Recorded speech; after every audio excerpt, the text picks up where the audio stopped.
Today we're going to be talking about how to find the smallest distance between a point and a plane. And in this particular problem, we've been given the coordinate point 2, 1, 1, and the equation of the plane x plus 2y plus 2z equals 11. Now, because we're trying to find the minimum distance, the smallest distance, we can look at this as an optimization problem. But when we're finding the smallest distance between a point and a plane, really all we're going to do is use this formula here for d, where d is distance. This is a formula we can use in this exact scenario where we have a point and a plane and we're talking about the distance between the two.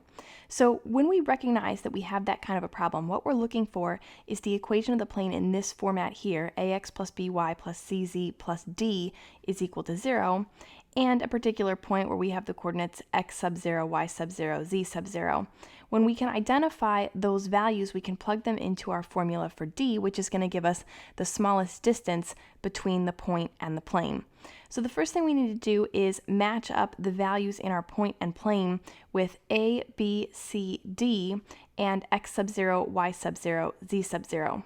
So if we go ahead and color code a couple of things, what we can see here is that we have x sub 0 here, we have y sub 0, which is going to be 1, and we have z sub 0 here, which is also going to be 1. So those are the three values in our coordinate point.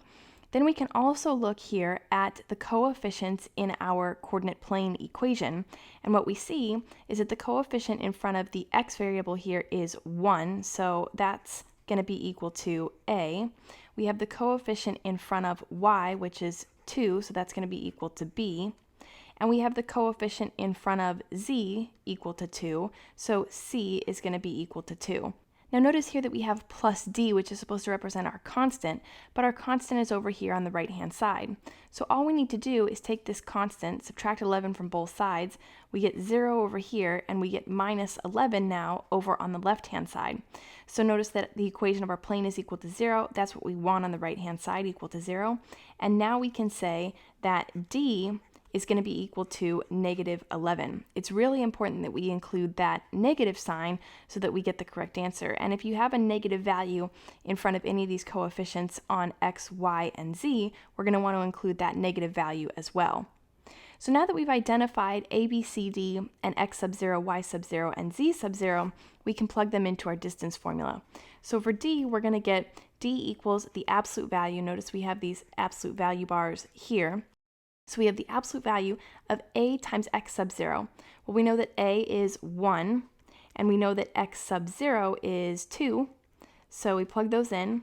Then we get b times y sub 0, so we have b, which is going to be equal to 2, and y sub 0, which is equal to 1, so 2 times 1. Then we have plus c times z sub 0.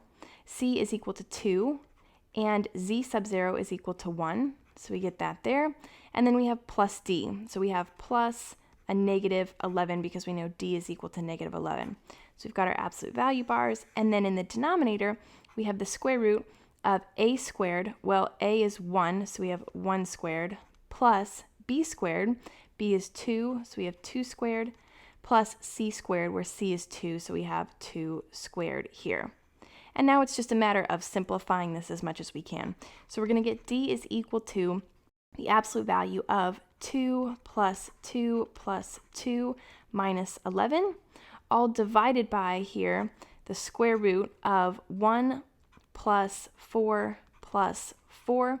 And we're just going to continue simplifying over here. So we're going to get d is equal to, here in the numerator in our absolute value bars, we've got 2 plus 2 plus 2 is 6, minus 11 is a negative 5. So we have the absolute value of negative 5. And in our denominator, we have 1 plus 4 plus 4 is 9. So we have the square root of 9. And when we simplify, of course, in the numerator, the absolute value of negative 5, that becomes a positive. So we get positive 5 in the numerator. Square root of 9 is 3. So we know that the smallest possible distance between the coordinate point 2, 1, 1 and the equation of this particular plane is 5/3.